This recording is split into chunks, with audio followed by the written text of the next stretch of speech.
All right, we're going to try this again. If any of you saw that first take, I apologize. But welcome back to what will hopefully be the first video in a while. I know it's been several months since I posted anything, but I've been thinking about it a lot lately, and I still want to put out content, but I think the biggest hurdle is the editing aspect. I really just don't enjoy it. So I think the best way for me is little to no editing. So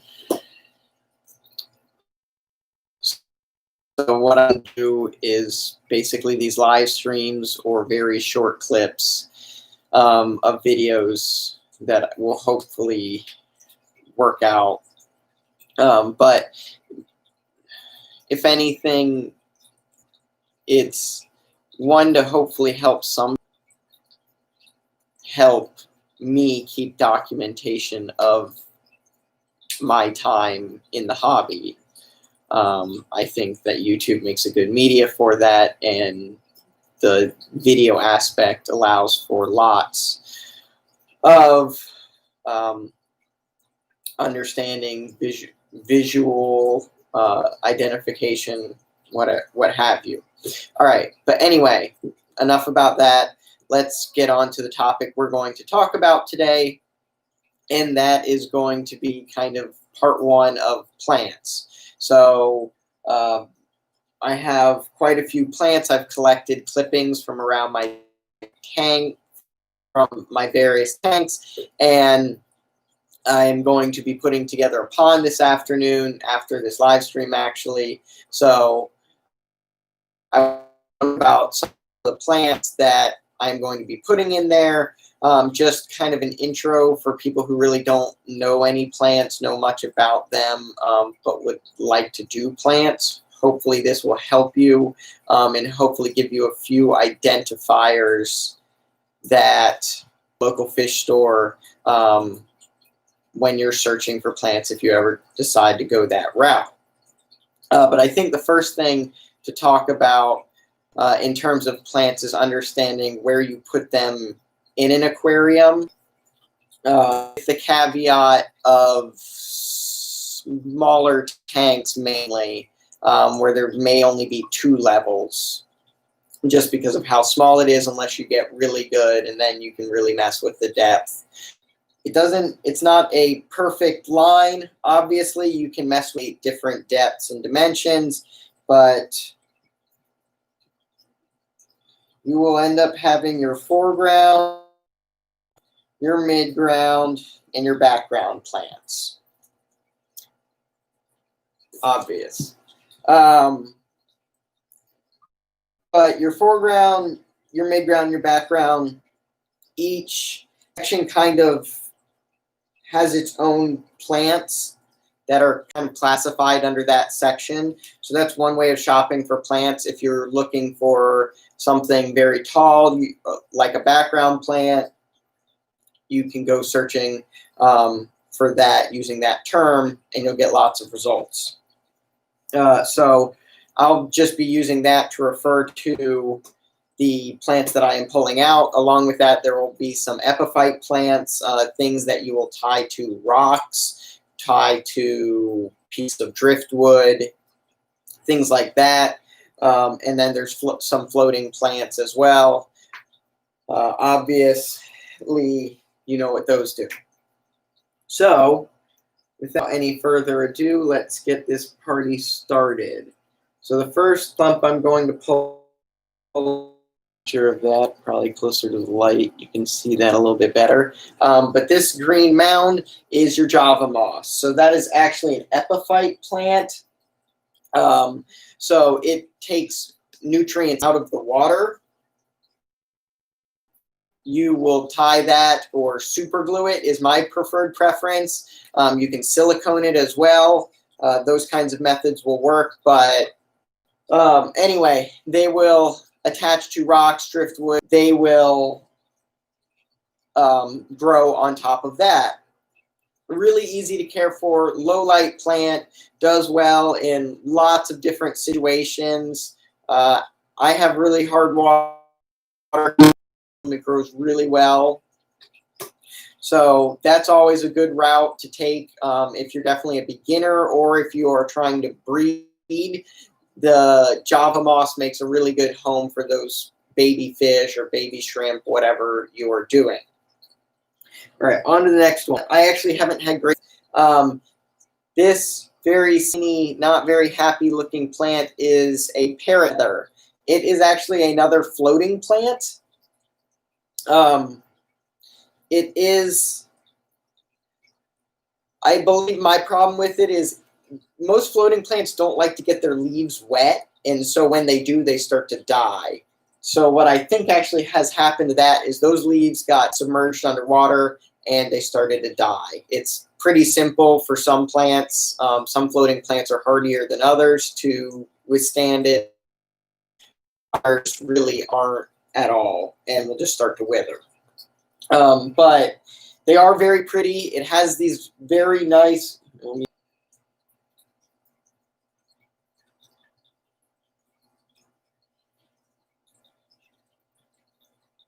Okay.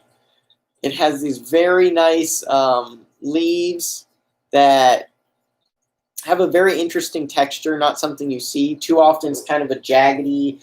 It does have a feather-like look to it. So I haven't had great success, but maybe you will have better success. Pretty easy to care for, but some of the easier care plants are actually ones that I struggle with, whereas some of the harder ones I can nail down a bit easier. It just varies person to person and with your water conditions. So the next one, another floating plant that I will, oh, I just dropped it. Another floating plant, let's see, right there, maybe. Okay, that clump right there is red root floaters. Again, another tricky one that kind of falls apart, is very fragile. It doesn't like to get its leaves wet, or else they'll start to kind of rot and fall away. And it does like lots of iron and very high light to make those a floating plant. I have been able to get them to survive for a couple of months, and then they usually start to deteriorate. But if I pump the iron and things that they want, I will start to build lots of algae in my tanks, and I'm just not willing to do that for one floating plant. All right, continuing on. Let's see, tricky. This is a very small stem, but that right there, if you can see those kind of red leaves right there, I'll hold that while I talk. Those red leaves are a Ludwigia super red. So this is a background plant. They do have rather small but nice red leaves. You can get them real dark if you really put that iron and all those nutrients in there. This isn't a super great example. This is just a little one, but I don't have a lot of larger ones. I've put them in other tanks elsewhere. Anyway, I find this as a pretty easy care plant. Some people may see towards medium depending on your water parameters, but I think these guys are pretty easy if you just give them a little bit of nutrients, and you should be okay with them. And it does add a nice red color that isn't too hard to take care of. So I like that one for a beginner to try to get some different colors in their tank. So I think that's another good option. All right, let's see what else I can grab. All right, so then we have this clump. Let's see if I can. Okay, that's a little bit better. Hopefully you all can kind of see that. I apologize. I don't think my connection's still very good, but it's working. So, but that little clump right there is several strands of dwarf hairgrass. Actually, my best success has ever been in a dirted tank. These guys grew like crazy. The one thing you have to be very careful about is they need lots of flow, or else they will start to build algae in between the blades, which can be a real pain in the butt to deal with. My suggestion would be take a bit of Flourish XL in a syringe and squirt the clump of algae that you're dealing with, and that'll help to kill it, and then something will come by and eat it, hopefully an mono shrimp or some kind of shrimp. More while I wait.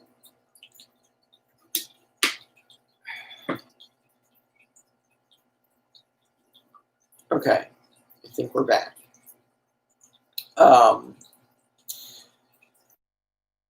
So the dwarf hairgrass is a foreground plant. Again, I have had my best luck in a dirted tank. It grew really thick net. I think it turned out really well. I have it in several tanks right now, and it's growing, but it's actually kind of slow. So I'm hoping with my new EI dosing, it'll pick up a little bit.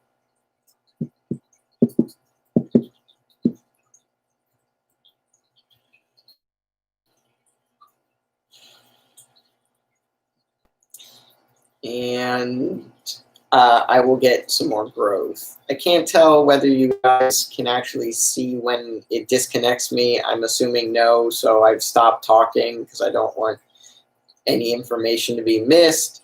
But if you can still follow along, then I'll just keep rambling.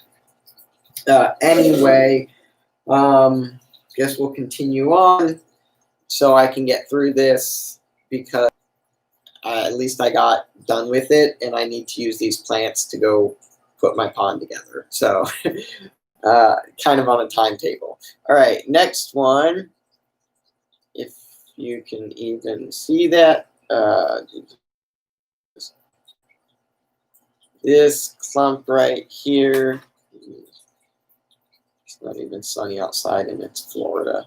That clump right there, if you can actually get any details out of it, is some dwarf baby tears. So that is another foreground plant. I would say it's advanced. And the reason mainly for that is it has to have CO2. I've kept it alive for maybe a month without it, but it always starts to shrivel and die. So if you want to do dwarf baby tears, you have to run CO2. That's why it's advanced. If you get CO2 and can run CO2 into a tank, past that, I don't think it's very hard. Like, you do need nutrients, but dosing should be pretty simple. And it seems to just be like CO2 is the catalyst for survival. But they do pearl. If you put a lot of CO2 in there, they're very pretty, very small. Lots of people like them for agitation and the fertilizers of the soil. So we'll see. Maybe it'll work, maybe it won't. I'll keep you guys updated. But we're going to continue on so that I hopefully don't lose the signal again. All right, so right here, and this is a Rotala green. So Rotalas, for the most part, look like this. It's kind of the same concept. Leaves sometimes are longer and narrower or pointed. Sometimes they're really skinny like blades. But this is kind of the idea for most Rotalas. This is a Rotala green. This is too little light for me. I am struggling here. All right, we're going to try that, and hopefully you can see a bit better. But this is a Rotala green. It does grow pretty easy as of late. Prior to that, I failed a lot of times, but I've had it going in an easy, had pretty good success. So I actually think the easy care has turned out better than the high tech. But I've also heard it does a lot better in softer water. My very hard water is pretty tough to grow Rotalas. I haven't had great success. This Egria densa. So this one kind of blade-like leaves. It's actually a little jagged leaves. It can be a floating plant. It can also be planted in the substrate. I have done both, and it grows really easy. It's a super easy to care for plant. I've done it in a dirted tank, and it took off like crazy over the first couple weeks, and then kind of stagnated once it had curled itself around the surface. But I've also put it floating, and it has grown just fine as well. So both are an option. I think that is a really easy one to add in there, and I think it gives a nice leaf texture. So if you're trying to mix up your leaf textures and you've got lots of low round leaves or pointed or like teardrop shaped, then you can add those in to give some change. Also good for breeding fish in because it grows real easily. It creates a nice mat that they can go hide in. All right, so here's another one. Oh, let's screw up the lighting while I am waiting.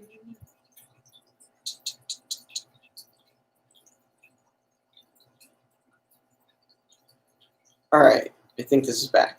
Okay, so here is the water sprite. Most people say this is an easy care plant. I have had almost no success with it. It continues to die on me. And that's been in high-tech tanks. I haven't tried it in an easy care tank. I'm going to put it in my pond, and hopefully it works out. But for whatever reason, this has not been working so well for me. It is a stem plant. Most people claim it's easy to care for. Maybe in soft water it is. I don't know. I'm not really sure why I can't grow it, but there you go. Usually the leaves look like this guy on the bottom, if you can see it. So it does have an interesting leaf. These are actually the immersed grown leaves. So you can something like that if you wanted as well. Obviously, being a stem plant, it's a background plant. On to the next one.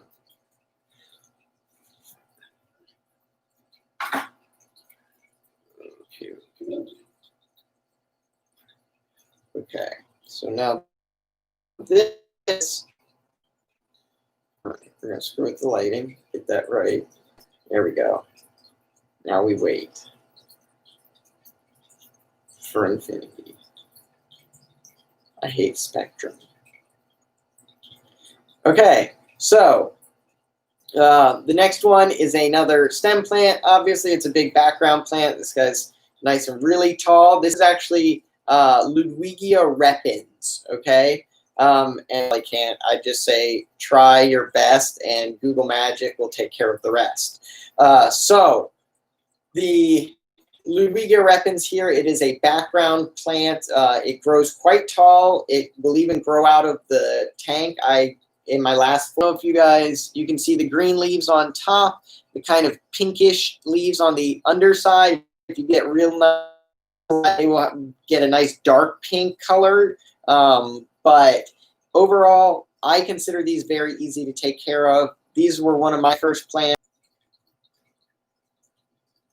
If someone's actually watching this is that you're sitting through all of these disconnects. Okay, so it was one of my first easy care plants. It took off like crazy. I never failed with it. I think just a little bit of liquid fertilizer and this thing will grow like crazy. It is said that you can flower it. I've never had that success. Maybe in my pond I'll get it, but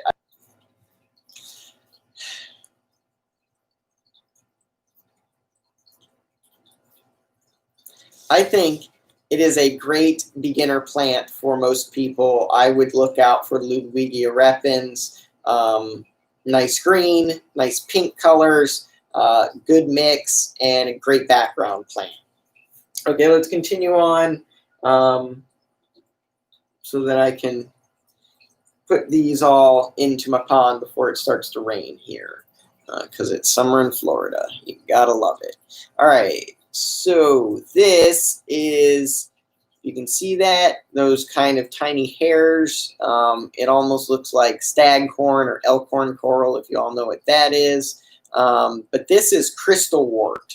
So it is technically a floating plant. It kind of creates this mound structure and just slowly builds off of itself. Neat little plant. A very famous aquascaper, Takashi Amano, was famous for using it in his aquascapes. I think you can do it that way if you tie it down or if you put meshing over it. I haven't had great success with meshing. You might be able to super glue it. I haven't tried that. I tried to tie it down, didn't do so well. I just leave it floating now. It's a neat little plant. It's got some interesting texture, super cool. But past that, I'm not.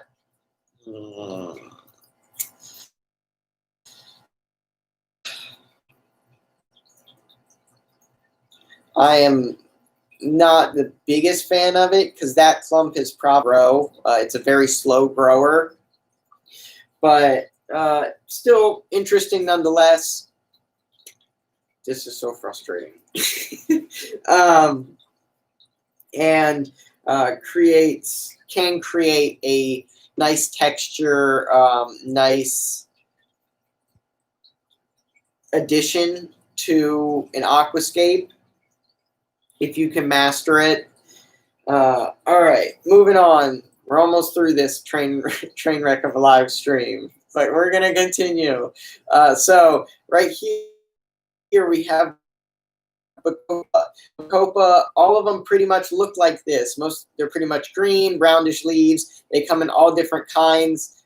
This is Bacopa australis, but Bacopa montaneri is another popular one. I think it has bigger leaves, but I would consider all these a peak plant. Again, another one of the ones I first started out with, and they do. You know what? There's no one watching this, so I'm just going to keep going so I can end this horrible thing. All right, so this easy care plant pretty much stays green, but it has nice round leaves. Great background plant, grows real fast. All you need is a little bit of liquid fertilizer for this thing to grow off like crazy and get side shoots. I'm constantly having to clip mine back. So if you are a beginner and want some success, this is a good route to go. I'd also go with those Ludwigia repens. Another stem plant, another very easy to care for plant, Pogostemon stellatus octopus. It has these nice long leaves. They kind of grow out with about 4 leaves on one node. That's just a fancy word for where the leaves kind of grow out of. If you see this guy where these 4 little leaves all connect to in the middle, that's where the node is. So, but don't worry about that. Basically, that's where the leaves come from. So super easy to care for. Again, liquid fertilizer, just put a little bit of this and this thing will grow like crazy. Very long, nice strands. It doesn't seem to lose the leaves on the bottom. Rotalas are really big for that one. Ludwigias and Bacopas will do it too. I think Ludwigias more so than Bacopas. So if that makes sense. But these guys are real great. I am actually using one with great success in one of my high-tech tanks where it's got a nice system. It is doing the look that I really want. It does kind of bunch together, create a real cool jungle look if you're looking for that. It's also really good for breeding as well because you can just plant these. They're pretty easy to care for, and they create a nice net for the fish to go hide in. Alrighty, and I think we only have one more to talk about today. So that's good. This one is an epiphyte plant. This is a piece of Java fern. So you would tie this one onto a piece of wood or rock, or you can almost kind of just wedge them into spots as well. I have two kind of just wedged around the sides of my tree of life in my 40-gallon, and they died off a bit, but now they're growing back great. So this one's another really easy to care for plant. It seems to do better when it's in very indirect light than in direct light. Very slow grower, so don't expect a lot out of it. Also to propagate if you're patient and willing to pay attention. If you pluck one of those leaves off and leave it to float, it'll actually grow a little rhizome itself, or like a little plant itself, and you can cut that off to propagate it. Of course, that process will take years, but you could come out with a lot of Java fern that you could sell if you wanted to do that. Good breeding plant. They do come in variety of leaf shapes, but they all look very nice. And actually, let's here. I can kind of hold on. This is actually, well, minus that pogo stem on, what you can look like on a piece of driftwood. Very nice. It does get very tall, so you can use it as a mid-ground and a background plant if you wanted to. But a lot of people like to use it to break up the middle, where they put a piece of rock or driftwood using that. It segments everything out. You can see the foreground. It kind of covers up the mid-ground, and then the background, you have nice stems that stick out in the back, creating a nice sense of depth. You know, just basic little aquascaping stuff. But anyway, those are all of the plants that I have today. So we're gonna one more run through. I would say the 3 components of the aquarium are the foreground, midground, background. Good foreground plants are easy care. There are really any, I guess, dwarf Sagittaria, and then maybe some crypts, or maybe some moss type rocks, driftwood, or like that, or sand. Sand's a good foreground, and then you just go straight to the midground and the background. Midground would be crypts, which I showed today. There's lots of different kinds. They usually melt back in the beginning. That's okay. Let it happen. As long as you have roots, you will hopefully pay. But they are a good plant to grow in the midground. They're very easy to care for. Root tabs are your friend too. Trying to think of some easy care ones so it's not too hard for Forestaria. Also, it could be a mid-ground plant. Again, Java fern is a good mid-ground plant because you can tie it onto things. Anubias, some of the larger Anubias is a good mid-ground plant.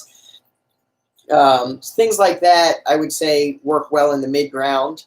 Just for a few examples to give to you all for today. Of course, this is part 1, so there will be later ones, hopefully with a better signal and less disconnects and less blurriness and all of that.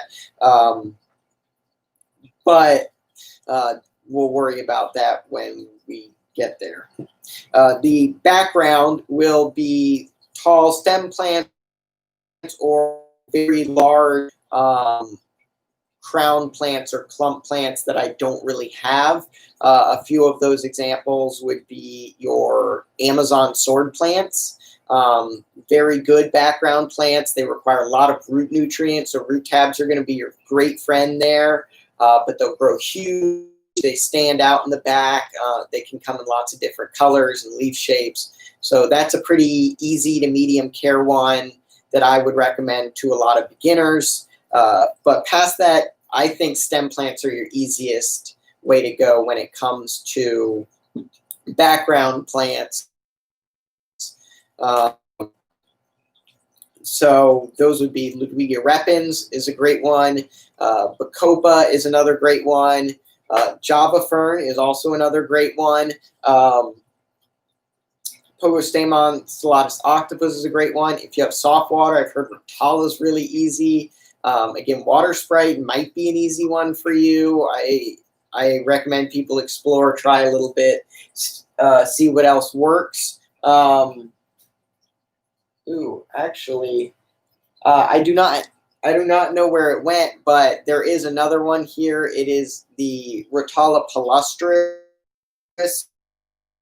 which is just like the Rotala green, same leaf shape, but it gets kind of pink on the lower leaves. As those lower leaves start to get bigger and larger, they start to pick on a pinkish hue. So that can be a real neat one. Again, I'm having okay success now. Didn't have great success before, but your mileage may vary.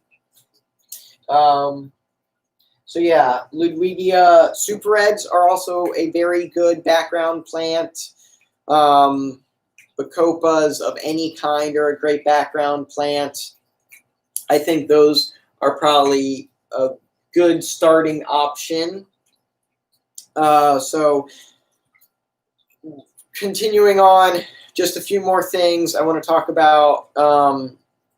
Good breeding plants really fast. Java or any moss, great. Really anything that creates a dense carpet. Guppy grass, which I thought I had here, but I guess I didn't. Guppy grass. Come here, you. Looks like this. It floats. It has a nice dark green, jagged leaf color. But those nice thin leaves create a lot of coverage for, well, fry.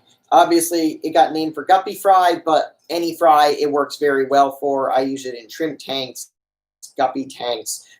It is another good floating plant that you can use for breeding. Most epiphyte plants really work well. I wouldn't use Anubias, but Java ferns work well. You could use. I wouldn't use Pusiphilandra either.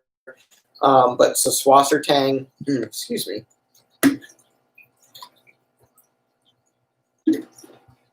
If you somehow came across a lot of crystal wort, that could work well.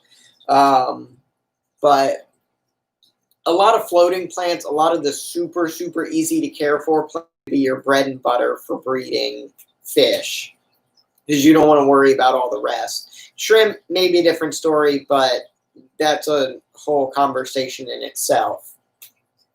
And then we'll talk about aquascaping for nano tanks. So basically with nano tanks, unless you're really good, if you're really good, obviously you're probably not watching me because you're way better than I am.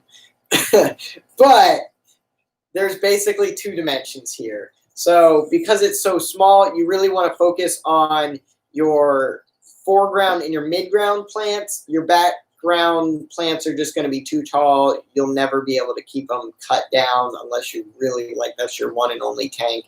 But normally I would say do some foreground plants, do some midground plants as your background plants, and that's about it. You can use rock work or whatever to kind of fill in between, or driftwood or something, but I wouldn't say try using stem plants or any kind of background plant in anything less than a 10-gallon, and I think a 10-gallon is pushing it, because I'm having to trim these probably every week, every other week, just to keep them from not like covering the entire surface.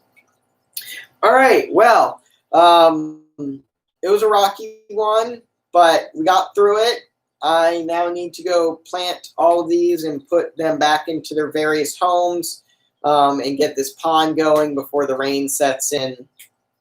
So I apologize if the stream was a little choppy. I know there were several disconnects, probably a little hard to see right now. But as I said before, one important aspect of this is that it's documentation for me. Two is that it gets the information across to people. If I knew how to do podcasts, I might try that, but I think also being able to see the plants is very helpful for you all, which I do hope that this helps with in the long run. If it can help a few people or even more, that's great. So that's all I got for today. We've gone over plants part 1. So hopefully I can get some more plants, show them to you all, and we can do some plants part 2.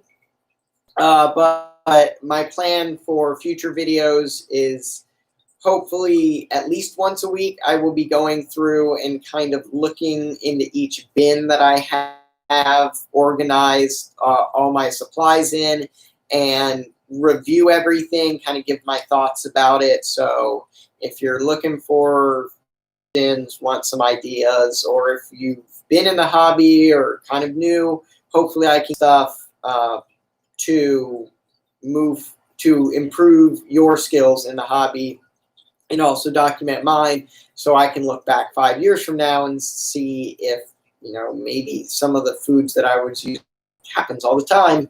But anyway, I think that's all I got. Hope you all enjoyed, and I hope people who watch this get some education, and it gets them interested in some plants that they can take care of. If you have questions about the plants, or any plants, aquarium in general, feel free to drop a comment down below, and I will be happy to get back to you. Hopefully I can answer your question and help you out. But just remember, just like you, I'm learning. That's the great thing about a hobby, is it's a continual education, lots of experimentation. So great if you're a scientist like me. All right, until next time, stay awesome.